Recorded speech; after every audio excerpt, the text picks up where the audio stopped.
Corporación Inmanente. Presencia internacional en medios. Muy bien, estamos de regreso con unas preguntas dirigidas a Paco. ¿Te puedo decir Paco? Claro, ¿no? por supuesto, Sí, sí, por supuesto. a Paco Jiménez.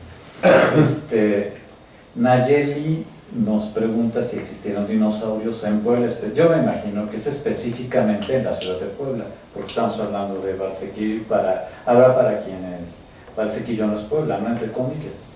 Bien.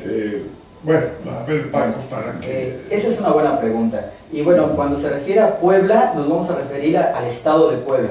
Lo que nos estamos refiriendo ahorita con la megafauna y los proboscidios, cabe destacar que son mamíferos y los dinosaurios se extinguieron hace 65 millones de años. Así que lo que estamos abordando el tema son de fauna, son de mamíferos y no nos estamos refiriendo a ningún tipo de dinosaurio. Regularmente la gente cuando piensa que hablamos de hace 10.000 años, piensa que el hombre coexistió con los dinosaurios y que los dinosaurios no solamente son los dinosaurios en sí, sino también son los plesiosaurios, son los ictiosaurios, son los pterosaurios, los animales que volaban, pero no solo eso, sino también los mamuts y también los tigres dientes de sable. Y en eso se equivocan, en eso estamos mal informados. Esto es por motivo, ya lo decía, de la revista, los medios masivos, ¿no? Un dinosaurio, como lo platicábamos la vez anterior, tiene características particulares.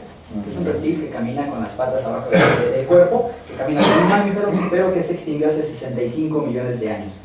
Y bueno, regresando a la pregunta, ¿hay dinosaurios en Puebla? Y yo diría en el estado de Puebla, sí. En Valsequillo no, porque todavía los terrenos de Valsequillo son muy jóvenes, son de 2,5 millones de años a la fecha, hace 10.000 años, bueno, a la fecha, y por lo tanto no podemos encontrar restos fósiles de dinosaurios. Pero si nos vamos a lo que es San Juan Raya, a la región de Tehuacán, 27 kilómetros adelante, no, 41 kilómetros adelante de lo que es Tehuacán, yendo hacia Guajuapan de León, encontramos una región que se llama San Juan Raya. Y ahí hemos encontrado, y digo hemos encontrado, tuve la suerte de estudiar las huellas que estaban ahí, huellas de dinosaurios tridactilares, huellas de dinosaurios carnívoros, que encontraron las personas y que nos llamaron y que tuve la oportunidad de estudiar. Bien, los dinosaurios que encontramos ahí son dinosaurios carnívoros y dinosaurios herbívoros. Dinosaurios carnívoros como el alosaurio tienen una antigüedad de 120 millones de años. Muy parecidos a lo que son los alosaurios, entonces pertenecen a una familia que es Alosauridae, así. Entonces se parecen mucho más a los alosaurios que a los tiraноsaurios. Lo único que encontramos fueron las huellas, son 3 huellas tridactilares, son como de gallina, pero obviamente mucho más grandes. Tuvimos la oportunidad de medir el tamaño de la huella, y las huellas medían 30 centímetros, medían 10 centímetros, 20 centímetros. Lo que llegamos a la conclusión es que había, es un terreno pequeño, bueno, donde estudiamos en San Juan Raya, había 5 dinosaurios carnívoros diferentes en tamaño. Ignoramos si eran jóvenes y adultos o eran diferentes especies, en algunos casos parecen ser diferentes especies, pero los tamaños llegaban a 7 metros, dinosaurios de 7 metros, dinosaurios de 2 metros, es 2, 3, 5 y 7 metros de longitud. Que cuando los descubrimos, nos dimos, dijimos, bueno, pero es que según las huellas, los tiranosaurios rex y los alosaurios medían 12 metros, 15 metros, ¿no? Es lo que, bueno, supuestamente influenciados por Estados Unidos. Y nos dimos cuenta que nuestros dinosaurios localizados eran mucho más pequeños. Además, calculamos el peso. El peso del dinosaurio de 7 metros de largo, que era un dinosaurio bípedo carnívoro, oscilaba entre los 800 kilogramos, o sea, los 800 kilogramos a 1 tonelada. Pero bueno, para que se dé una idea, Nayeli, ya encontrarse un organismo, si te encuentras un depredador actualmente de 250 gramos, 300 kilogramos, perdón, 300 kilogramos como un tigre y te puede deshacer en 3 segundos, encontrarte un alosaurio, un alosauridae, un carnívoro de 7 metros de largo, de 1 tonelada, vaya, seríamos un bocadillo realmente, ¿no? Entonces... Bueno, hay que decirle a Nayeli que estás hablando básicamente del Jurásico-Cretácico. Del Cretácico inferior, estamos hablando de frontera. Sí. Parte de lo que es San Juan Raya, Santana de los Toc, y hacia el sur hasta Tlaxiaco, Oaxaca, etcétera, era un marsomero, Sí. Era un mar somero. Estos alosaurios probablemente se acercaban a la orilla de lo que era el antiguo mar. Fíjense ustedes, cuando vayan a Veracruz, hacia Tehuacán, hacia Tecamachalco, Tepeaca, toda esta zona, van a pasar por la famosa sierra de Tecamachalco.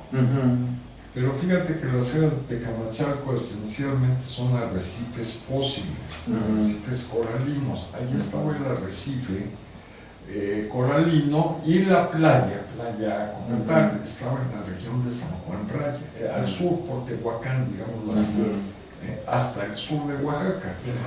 A principios del siglo XX, Bailan, un paleontólogo, encontró restos, si no mal recuerdo, de un plesiosaurio en la región de Tlaxiaco, Oaxaca. Porque Paco está hablando obviamente de carnívoros terrestres, pero es muy probable que en todos estos mares someros hubiera reptiles marinos. De hecho lo sabía, de hecho lo sabía. Si por ejemplo vamos a Tepeji, en el museo se encuentran lo que son los pterosaurios, se encuentran restos de pterosaurio y dientes de plesiosaurio. Entonces sí tenemos la evidencia, pero la verdad es que es tan fragmentaria que no se pueden asignar a una especie. Por ejemplo, en el Museo de Tepeji encontramos un número, que es el hueso del brazo, el primer hueso del brazo, y el número, por ejemplo, tiene forma de L, es muy característico. Entonces sabemos si podemos asignarlo a un pterosaurio. Por el periodo podemos decir que es se me fue el nombre, un pteranodóntido, o sea, no un pteranodonte, sino pertenece a esa familia, un pteranodóntido, y hay otra familia, un nictosáurido. Se caracterizan porque tienen pequeñas crestas en la cabeza, o en el caso del pteranodonte una gran cresta. Sin embargo, no podemos... volaban, Bueno, estos organismos, alas, y sauros lagartos. Estos organismos, obviamente volaban, pero en la cabeza tenían estas crestas. Sin embargo, se encontraron solo los húmeros y parte de dientes. Por lo tanto, no se puede asignar a una especie. Y aclaro, los pterosaurios no son dinosaurios, tampoco los plesiosaurios ni los ictiosaurios. Pero sí están esos organismos. O sea, México era una zona totalmente rica, antiguamente, y como lo es actualmente también, es totalmente rica.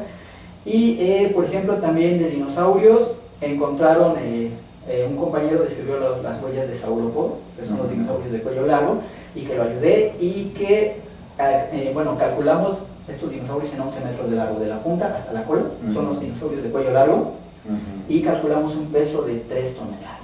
O sea, oye, ¿y no han estudiado la Sierra Norte en ese sentido? No, se han encontrado algunos fósiles.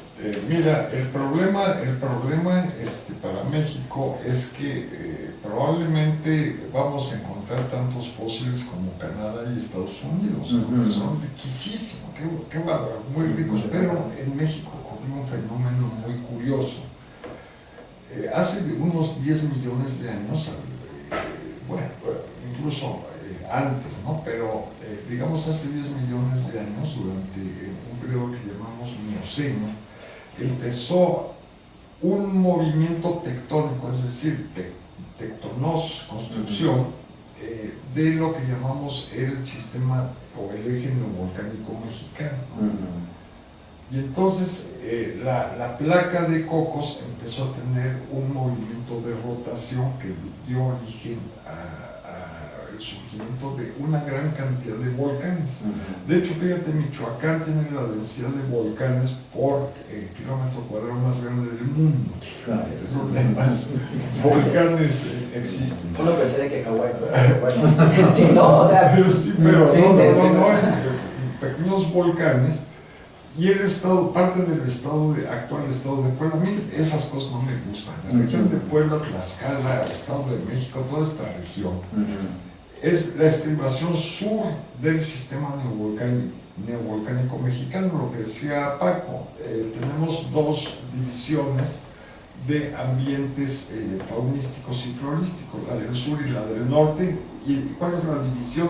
El sistema neovolcánico mexicano. Bueno. Y entonces es el surgimiento de tantos volcanes, más de 3000, cubrió las zonas que antiguamente eran mar. Y entonces encontramos volcanes del Cretáceo desde la zona de San Juan Raya, que hay algunas evidencias volcánicas, hasta el norte, casi hasta el estado de Durango. Y la Sierra de Puebla tiene dos características. Una es una zona de pliegue y otra es una zona volcánica. Entonces tiene una cobertura de material volcánico de varios cientos de metros. Entonces toda evidencia fosilífera está abajo de todos estos terrenos, de manera que decimos, oye, en México no tenemos fósiles del terciario. Bueno, en el sur probablemente no, en el norte habría que buscar, pero la mayoría está cubierta por material volcánico. Y aún así, por ejemplo, el lugar de, bueno, volviendo a los animales pleistocénicos, el lugar donde más se han encontrado es el Estado de México a nivel nacional. Luego el Distrito Federal está en segundo lugar y bueno, el Estado de Puebla está en tercer lugar a nivel nacional. Entonces, a pesar de estos fenómenos volcánicos, estamos entre los tres primeros lugares de evidencia fosilífera pleistocénica, al grado que ahorita la ciudad de Puebla, lo que es Valsequillo, se encontraron 18 especies de megafauna. Hasta ahora no se ha estudiado con calma la microfauna.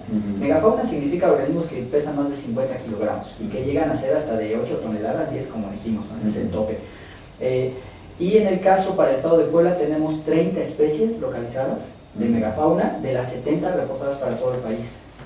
Entonces estamos en tercer lugar con respecto a... O sea, la verdad es que la riqueza es muy vasta, pero como dice Alejandro, si no tenemos esto, si no tuviéramos estos terrenos impresionantes, estos terrenos volcánicos, a lo mejor encontraríamos más evidencia, ¿no? O sea que definitivamente sí hay dinosaurios en Puebla. Sí hay dinosaurios. Mira, se han encontrado en pocos, pero son huellas. Es que casi todas son lo que llamamos ignofósiles, oculto, ¿no? O huellas, huellas, literalmente. Ignofósiles. Encontramos en Michoacán y en la zona de Guerrero, o sea, toda la zona costera del Pacífico encontramos lo que llamamos ignofósiles, o sea, huellas. Pocos restos, porque tenemos que hablar de procesos de lo que llamamos tafonomía y la tafocenosis, y en fin, términos paleontológicos que sería un poquito difícil de explicar en un breve tiempo, pero hay muchos de estos. Sin embargo, en el norte, ¿qué encontramos, Paco? Sí, bueno, eso es muy interesante. Pero antes de abordar eso, me acabo de recordar que en la región de Tlacotepec de Porfirio Díaz, yendo hacia Tecamachalco, no muy lejos de la ciudad, el maestro René Hernández en 1987 encontró un fémur de él pensaba que era de un saurópodo, es decir, un animal de cuello largo, Actualmente se dice que es un carnívoro. Entonces sí hay restos fósiles en Puebla, pero sin embargo todavía no se han hecho los estudios pertinentes para decir qué tipo de dinosaurios había. O sea, intuimos, aparte de las huellas. Y bueno, vamos a pasar a la pregunta que sí. Gracias. Muy bien, pues muchas gracias por todo y nos estamos viendo. Es que es dermatólogo. Y nos estaremos viendo y escuchando el próximo martes. Bueno, pues muchas gracias, buen día. Gracias. Corporación Inmanente. Presencia internacional en medios.